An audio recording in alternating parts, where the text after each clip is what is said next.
Ease माई trip पे भी हमारी चर्चा हो रही थी सुमित से, कितने हो चुके टोटल?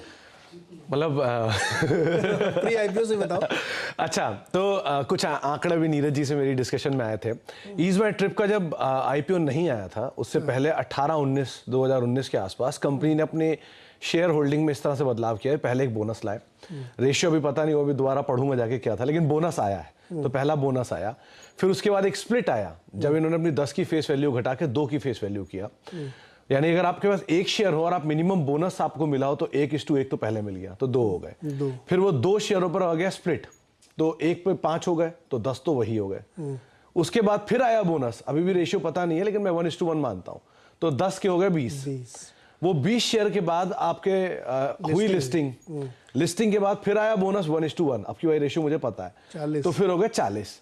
वो 40 शेयर पे आ गया आज एक और स्प्लिट, जो 2 की फेस वैल्यू को भी घटा के 1 कर दिया, तो 40 बन गए 80। और उसके ऊपर 1 पर आ गया 3 बोनस, यानी 80 से तो आपको करीब करीब 240 शेयर और मिल गए। तो 240 शेयर नहीं, अभी 80 भी तो है जो आपके हाथ में, 3 तो बोनस आए आपको, तो 320 शेयर हो गए आपके एक शेयर। इस तरह का इक्विटी डाइल्यूशन हुआ है आईपीओ से लेके अब तक। प्रॉफिटेबिलिटी बढ़ी है कि नहीं पता, लेकिन डाइल्यूशन जरूर हुआ है। एक चीज़ बहुत गौर करने वाली बात है कि जितनी कंपनियों ने पिछले 2 साल 3 साल में आईपीओज लेके आई हैं, एक तो ज़्यादातर 1 रुपये की फेस वैल्यू पे लेके आ रही हैं, और उसके बाद बहुत सारी कंपनीज जो है स्प्लिट और बोनस कर रही है। अभी नाइका ने भी किया था ना, उनका भी रेशियो अच्छा खासा 1 पे 5 था। 1 पे 5। तो ये मुझे नहीं पता क्या ट्रेंड है, लोगों को इन्वेस्टर्स को स्टडी करना चाहिए कि एकदम से इतना ज़्यादा अभी तो लिस्ट हुए, अभी तो कुछ ठीक से समझ भी नहीं पाए लोग, और एकदम से स्प्लिट और बोनस तो और ये। एक ही छोटा सा सवाल है मेरा, कि क्या उस समय पर आपको नहीं पता था आपका इक्विटी साइज क्या होना चाहिए, या अब आपको ज्यादा समझ में आ रहा है कि आपका इक्विटी साइज क्या होना चाहिए? नहीं, और ऐसा कौन सा आपने बहुत प्रॉफिट बना लिया कि आपको बोनस देना है? ये आपका इतना कौन सा नॉन अफोर्डेबल शेयर हो गया है एक्चुअली जो आपको, तो लोग पूछते हैं कि टीसीएस भी तो एक फेस वैल्यू है, लेकिन टीसीएस को 2004 से लेके आज तक में सिर्फ 3 बोनस देने पड़े हैं। अरे वो कितने 40-50 साल की कंपनी भाई। और दूसरा उसका प्रॉफिट देखिए, टीसीएस टाटा ग्रुप का दूसरा सबसे ज्यादा प्रॉफिट जनरेट करने वाली कंपनी है एक्चुअली। तो इस तरह ही कंपनी के साथ बोनस देना और आज इस तरह ही कंपनी के साथ बोनस देने में बहुत अंतर है।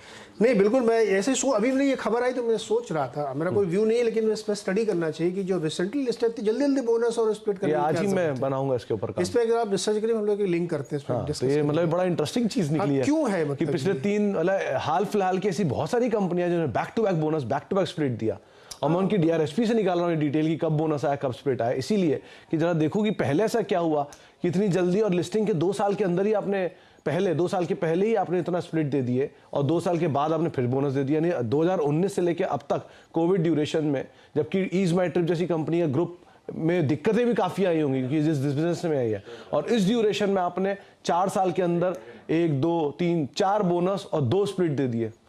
इतना बड़ा डाइल्यूशन इतनी जल्दी, मतलब खैर तो इंटरेस्टिंग है, इस पे बात करेंगे आगे भी हम। बता दें कि मनी कंट्रोल पर दिए गए विचार एक्सपर्ट्स के अपने निजी विचार होते हैं।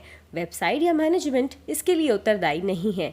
यूजर्स को मनी कंट्रोल की सलाह है कि कोई भी निवेश निर्णय लेने से पहले सर्टिफाइड एक्सपर्ट की सलाह लें।